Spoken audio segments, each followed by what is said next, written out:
والله جعل لكم من بيوتكم سكنا وجعل لكم من جلود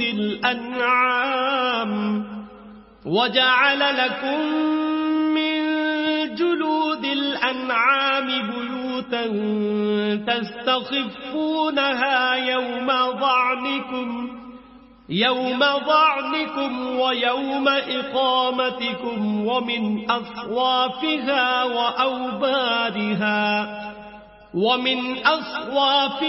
وأوبارها وأشعارها أثاثا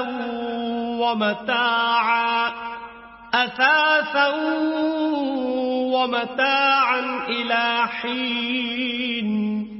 اور خدا ہی نے تمہارے لیے گھروں کو رہنے کی جگہ بنایا، اور اسی نے چوپایوں کی کھالوں سے تمہارے لیے ڈیرے بنائے جن کو تم سبک دیکھ کر سفر اور حضر میں کام میں لاتے ہو، اور ان کی اون اور پشم اور بالوں سے تم اسباب اور برتنے کی چیزیں بناتے ہو جو مدت تک کام دیتی ہیں.